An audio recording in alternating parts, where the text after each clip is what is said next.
بسم الله الرحمن الرحیم. السلام علیکم. قدرمندو کتونکو، نصرالله خټک ما ستاسو په درانه خدمت کې حاضر شوم د تنګي نیوز نه او راغلی ما دلته کې د درګۍ تحصیل ته او د درګۍ تحصیل کې بیا چې دی نو بدرګه یو علاقه ده دلته راغلم. خو دلته چې څنګه بهره روختم نو دلته کې یو سټوډیو جوړه ده او دغه سټوډیو چې دی نو دغه د کې پی کې اسلامیک سټوډیو اینډ ساوند سیسټم په نوم باندې دا سټوډیو جوړه ده. نو دلته دا قاری خجی ما ملګرو انټرنیټ هم زیرا دي خو دا خبر هم دا کوله چې د جان محمد و چې هاي نو هلو دا درګۍ کې موجود یم او دلته کې کې پی کې اسلامیک سټوډیو اینڈ ساوند سیسټم په نوم باندې دلته کې یو سټوډیو وته دا او دلته کې یو ډېر شریف النفس قاری صاحب دی او هغه را سره موجود دی.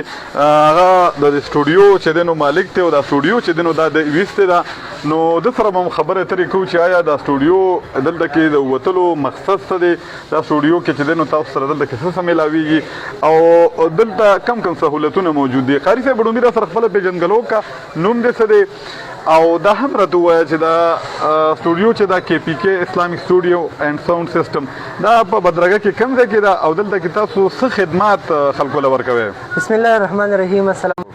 ها ټیک شو ملګرو انټرنیټ زیرا دي تاسو لکه دغه انټرنیټ لګ دغه کې خابل ملګری ته مو دا انټرنیټ ډیر زیات ویک ته او بهر حال مونږ قاری صاحب دوی چې موږ ته دننه سټوډیو مو خایا او د سره به خبرې مو قاری صاحب ته خبرې مو سره کوه او خپل پیژنګلو مو سره کو د سټوډیو باره کې راته وایا.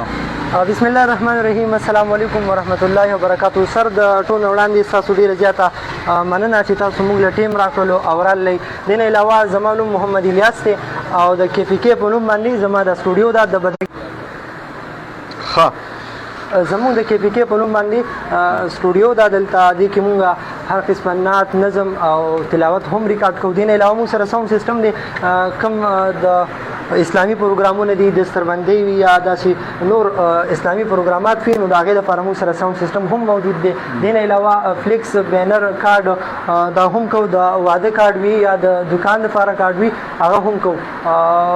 باقي چې کوم دی نو زموږ په سکرین باندې به نمبر ښکاري 0349 94 27 343 د چا څه قسمه کار هم وي موږ سره په دغه نمبر باندې رابطه کولی شي. د بدرګي بازار کې د سټوډیو د ذیشان رضا مارکیټ کې موجوده ده. قاری صاحب دا خو راته ووایه تاسو خو دغه وویل چې دلته کې مونږ چې دی نو هر قسمه اسلامي مذهبي چې کوم دغه دی اډیوز دي هغه مونږ چې دی نو دلته کې ریکارډ کوو.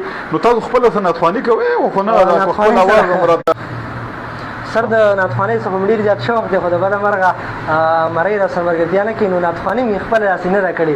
بس چې کوم صرف د ناتخوانو نه خدمت کوو کوم ناتخوانان راځي هغوی له ریکارډینګ کوو او باقي مې شوق ډېر زیات دی. کتونکو ته درخواست دی چې دعاګانې راته کوي خو تر اوسه مې خپله چېرته نعت نه دی ویلی نو په دغه کې به تلک پاتې راشم.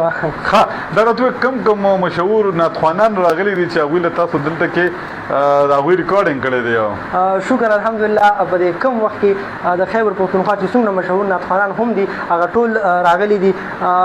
د ټولو نه وړاندې چې کوم دی علامه صاحبزاده پیر مفتي ګوهري شاه صاحب هغه خپل مبارک قدمونه زموږ د سټوډیو په طرف باندې اخیستي دي او هغوی راغلي دي نو په هغې باندې مې زړه ته ډېره زیاته تسلي میلاو شوې ده. دې نه علاوه څومره پښتونخوا کې څومره مشهور ناتخوانان دي نو الحمدلله هغه ټول ګپ شپ او راځي دلته چې کوم دی موږ سره ریکارډینګونه کوي. په هغې کې یو محمد نایب دی تاسو به یې پېژنئ. دې نه علاوه عبدالحکیم سره بهار صاحب دی دا بس زموږ ملګري هم دي استادان هم دي دوی نه مې زده کړه کړې ده او راځي الحمدلله دلته موږ له حوصله افزایي کوي. ها دا راته ووایه د دې نه علاوه تاسو ساوند سیسټم هم دغه کړی نو ساوند سیسټم هم تاسو سره وي؟ او جی بالکل ساوند سیسټم را سره وي. څومره اسلامي پروګرامونه وي جلسې وي جلوسونه وي هغې کې موږ سره ساوند سیسټم پروګرام هم موجود دی. دې نه علاوه چې کوم دی کوریج وي د دستربندیانو موږ سره کیمره شته دی نو هغه یو بهترین انداز سره خلکو مخې ته ږدو کومه دستربندي وي څومره اسلامي پروګرامونه وي د هغې کوریج اخلو او په یو بهترین اندازې کتونکو ته ږدو. ها یو ځل بیا چې دینو کو تاسو څوک دلته کې راتلل غواړي یا تاسو سره رابطه کول غواړي نو هغه کانټیکټ نمبر هم وایي او دا خپل سټوډیو پته هم کتونکو ته زموږ د شمیرې نمبر دی 0349